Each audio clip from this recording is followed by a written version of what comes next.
Hey guys, what's up? James here from Embark, and today we're going to talk about the butterfly effect. So nearly everyone has heard of the butterfly effect and perhaps even seen the film in 2004 that starred Ashton Kutcher. In layman's terms, the idea is that the small movement of a butterfly flapping its wings can eventually or effectively cause a hurricane.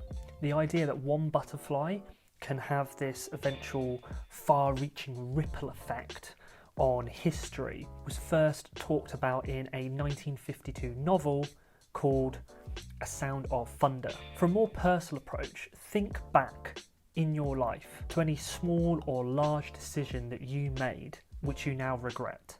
A decision not to study hard on a test and then that obviously caused a drop in grades, or perhaps not speaking up when you had an idea that would have furthered your career. Everyone has mistakes and regrets of things that they haven't done, and that has a knock-on effect later in life. This is effectively negative compounding. The cultural knowledge around the butterfly effect is one that I would like to flip upside down and repurpose as a positive way to view each individual decision you make and action you complete. A common excuse or mindset, let's say, is when people say, what's the point? To a really small minor thing, the day-to-day things that don't matter, or so they seem. This apathy towards small things is extremely common. Procrastination and putting things off until tomorrow, likewise. The issue is, as we well know, that this actually has a large knock-on effect. It makes you less productive, motivated, and more apathetic towards your future. I've always been a fan of answering questions succinctly, with just enough information to push someone in the right direction, whilst not simultaneously pushing them down an exact path. People can find that path by themselves. However, gurus tell you to do something one particular way, and that's the way that they do it. It's a one-size-fits-all approach of cutting out carbs or learning the guitar, only exercise using this particular method. Now this works for some people as it genuinely is a way of doing things, but it's not the only way. The recent change that I've seen, and one that I've been parroting, is to complete the task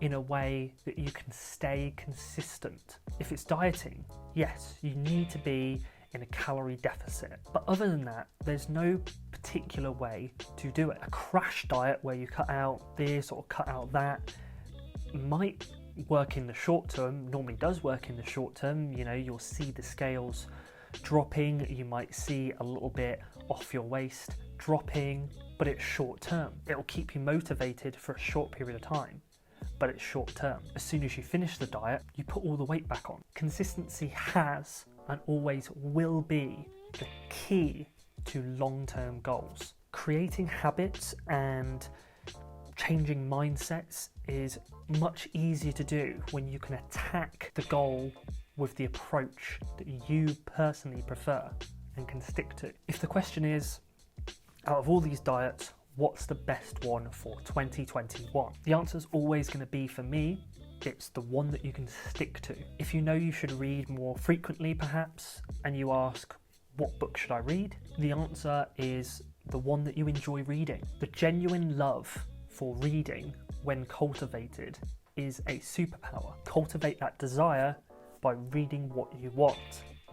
That's a quote by Naval Ravikant. This isn't rocket science, you know, make it easy for yourself. You're better at completing tasks if you're enjoying them. So search for that enjoyment and execute. It's all about small steps towards a goal that will lead to eventual success. Now, this is where I'm going to link it back to the butterfly effect, because the vast majority of people think of this effect as a negative effect, a risky effect, something that you don't want to play with. If I do this tiny thing wrong, it can cause dramatic issues. If I don't execute 100% on my marketing, my business will fail. If I don't write my book exactly how I've envisioned it, I'm not going to be successful. It's funny to see the cognitive dissonance when it comes to the butterfly effect, because guess what?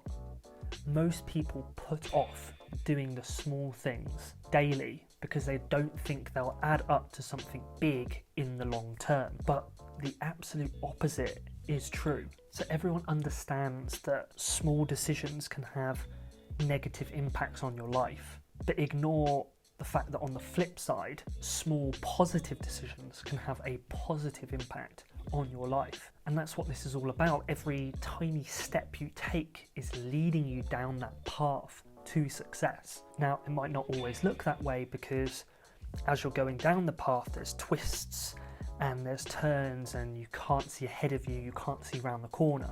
Therefore, you have a level of uncertainty when you're trying to execute on things. Just remember that, like with the butterfly effect, one small change in your predetermined life can have large positive results later on. Every single decision in your life will have a knock-on effect. So try to make each of those as positive as possible. It's effectively positivity compounding. It's positive compounding. Over time, the small amount of positivity builds and builds. It grows larger and leads to big positive effects in your life. So that's all from me, guys. I've been James from Embark. Got new videos coming out every single week, and I'll catch you on the next one.